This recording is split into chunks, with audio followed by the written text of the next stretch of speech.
walking with it.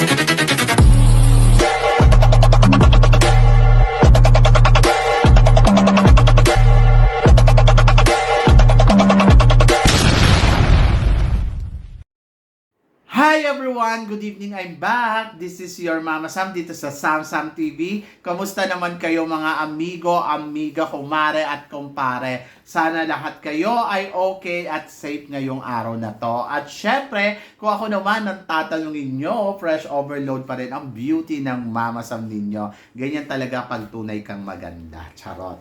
So yon. So syempre, eto nga, ang chika natin ngayon ay bakasyon na namin. Pero may mga ilang activity pa kami po gagawin sa school katulad ng pagsalubong namin sa bago naming director sa AGIS. And then, ayun, i-welcome namin siya ng bonggang-bongga. So, kanina nga umalis na yung director ko. Nagpunta na siya ng ibang school. My God, so nalungkot ako ng todo-todo. And, ayun, so wala naman ako magagawa kasi it's all about opportunity, di ba? So, kailangan talaga move on ang eksena.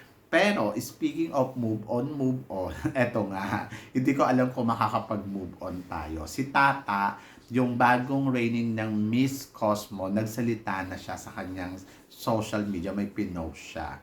Sabi niya kasi dito sa kanyang post, "We don't talk, we walk. To mean is following through on promises. I never intended to use that phrase to attack or hurt a friend. I was simple responding to a question, and my answer was mean only for me the specific content. I am truly sorry that my word came across to negatively, as that was not my intention. I take full responsibility for how it was received." So yun, so nagpa-public apologize siya doon sa sinabi niya na we don't talk, we walk. So hindi naman daw ibig sabihin nun ay para kay Atisa Manalo. Ayun daw yung parang ano niya, kumbaga parang naging goal niya. And then, ayun, hindi naman daw niya intention na gamitin yung phrases na yon, na word na yon, para maka-hurt ng kung sino man, di ba? At, syempre, kumbaga parang, ayun, napasama kasi siya dun eh. Kaya nagpa-public apologize siya. So, sorry daw. And then, Atisa has always been a true friend to me, and it's never crossed my mind that what I said would make people think it's that directly at her. She is one of many female leaders I admire and I look up to. And it was the honor stand alongside her in this journey. Napaka-orohan, charot. So, yan, hindi. I mean, maganda yung ginawa niya dahil nag-public apologize siya doon sa mga na-misinterpret din ng mga Pilipino. At maganda yon kasi parang feeling ko dapat niyang gawin yon. Actually, parang feeling ko nga, kung talagang hindi mo naman minimint yun, bakit ka pa mag-apologize, di ba? Pero maganda na rin yung step in niya yan na nag-apologize siya. Kasi nga, di ba, na-misinterpret. So, maraming nagalit sa kanya. And then, eto din naman, si Atisa, nauna pa nga sa kanya gumawa ng hakbang na parang wag i-bash o i-bully si Tata. Kasi syempre, makaka-apekto din kay Tata to sa kanyang reigning. Kasi syempre, yung mental health niya, sa sobrang dami ng pababash na gagawin sa kanya, kung mahina din yung kanyang mental, talagang maapektuhan siya. So, medyo kawawa siya doon sa part na yon. And then, maganda na yung ginawa niyang step na siya na mismo ang nag-public apologize para doon sa sinabi niya. So, bilang queen kasi, dapat mag-ingat din siya sa mga lumalabas sa bibig niya. So, hindi natin alam na kung ano ang pwede maging reaction ng tao dyan sa sinasabi. Lalo na may na-aksidente kasi si Atisa. At, ayun. So, hindi ko alam kung sincere siya dito, pero sa nabasa ko naman, hindi naman siya gagawa siguro ng ganito, kung hindi siya sincere, di ba? So, dapat maintindihan din natin yung bigyan natin siya ng chance na maipakita naman yung tama. Kasi sobrang close nilang dalawa ni Atisa during ng pageant di ba? At nakita naman natin na lagi silang magkasama.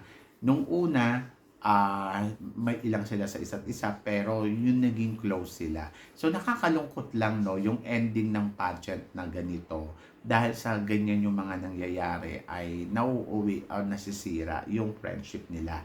But I hope dahil nagbigay na rin naman si Atisa Manalo ng request sa lahat ng tao na nagmamahal sa kanya na wag nang ibuli or wag nang itong si Tata. So nauna yun na lumabas So medyo natuwa ako doon sa hakbang ni Atisa kasi sa kabila na parang naagarabiyato ka pero ganyan pa din, di ba? So nakakatuwa. And then si Tata naman gumagawa na rin siya ng hakbang na para sa mga ganitong maganda din naman to. Discrediting and invalidating someone's struggle to paint was never my intention. Was not all the message I intended to convey. Know that I have utmost respect for all the queens. We had all worked incredibly hard to get the we are today, and I feel deeply grateful to be part of this journey. Just they sandali ang part of mine. I completely understand that we are confusion is coming from, and I am truly sorry for it. So, yon. So, medyo dapat kasi nag-iingat din siya. So, click before you talk. Yun yon. Think before you talk. Ayun ang tama. So, think before you talk para hindi ka na uuwi sa alanganin. Kung nananahimik ka ba, di ba? So, medyo nalunod ka rin kasi doon sa corona na suot-suot mo. At kung nananahimik siya, hindi walang ganitong eksena, di ba? So, buti na lang si Atisa Manalo ay sobrang bait. Pero in fairness kay Atisa, talaga nakuha niya talaga magkaroon ng friendship na klase ng ganito. Hindi ko kasi alam si Tata kung ano ba yung personality niya sa person. Pero nakakatuwa kay Atisa kasi talaga ipinapakita niya yung bonding nila noon na maganda. So, nakakatuwa. And I hope na sana ngayong Miss Cosmo na si Miss Tata, di sana hindi siya magbago kay Atisa. At yung hakbang na ginawa niya, in fairness naman sa kanya, natuwa naman ako doon. Hindi ko alam kung sincere yan pero natuwa naman ako doon sa ginawa niyang public apologize para kay Atisa Manalo. So, yon. And tignan natin kung ano ang naging reaction dyan ni Atisa, kung magre-response ba siya or hindi. Pero kasi si Atisa, sabi ko nga kanina, gumawa na siya ng hakbang para itigil ng mga tao ang pambabash dito kay Tata. So, syempre, bigyan natin siya ng ng panahon na siguro si Tata hindi naman niya mamamadali ito lahat. Nasasaktan ng mga Pilipino, tapos may mga ganyang pang eksena. Siguro mas maganda talaga na tawag dito, bigyan niya ng time na mag-heal ang mga Pilipino. So medyo naging pangit lang kasi yung yung impact ng mga tao dito sa Cosmo dahil nga sa resulta. At naloka din ako kay Vietnam, biglang nanahimik na, no? So yon. Anyway, ganito talaga ang pageant. May natatalo, may nananalo, pero kasi siguro mas maganda rin yung tanggapin din natin yung sitwasyon. Plus nandoon, nakita ko rin naman yung tinatry naman ni Tata na i-connect yung sarili niya kay Atisa sa pamamaraan na ganito, malaking bagay yan. Kasi bilang reyna ka, ay hindi madali na parang mag-public apologize dahil sa kapalpakan mo din, di ba? So, yon. So, ang gusto niya lang sabihin sa atin lahat, yung conclusion doon sa sinabi niya ay hindi naman yun, ganun yung intention niya. At humihingi siya ng sorry. So, siguro, dahil nangingi na siya ng sorry, di dead man na, parang ganon. We cannot, parang we can adjust, pero not to the point na parang we can forget. Di ba? So, yun. So, nakakaloka. Good luck. Ang Cosmo, ang organization, dapat magkaroon lang sila ng siguro press con para sa mga nangyari, para masagot ng tama, di ba?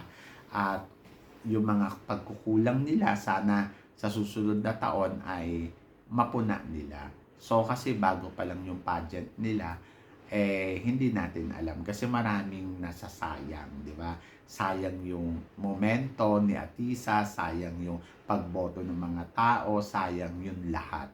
And then, hindi lang kay Atisa, ganun din sa ibang kandidata. Yung experience nila, so, sayang. Kasi instead na maganda na uwi sa ganito. Diba? Diyos ko Lord, nakakaloka. Kayo guys, ano guys ang masasabi ninyo sa public apologize na ginawa ni Tata? And then tingin ba ninyo, sincere nga ba siya sa kanyang paghingi ng public apologize para kay Atisa Manalo? And then tingin ninyo, magkakaayos pa ba si Atisa? Or continuous pa rin yung friendship nila? So dapat ba ba? So, i-comment below mo yan para at least malaman ko naman kung ano naman ang chika mo dito sa mga pinag-uusapan natin ngayon. So, yon. So, syempre maraming salamat sa inyong lahat sa suporta, pagmamahal na binibigay ninyo sa channel ko. At sa mga hindi pa po nakaka-subscribe dito sa Samsam TV, ano pang hinihintay ninyo? Subscribe na! So, guys, maraming salamat po. Hanggang dito na lang. Hanggang sa muli nating chikahan! See you tomorrow. Thank you, guys.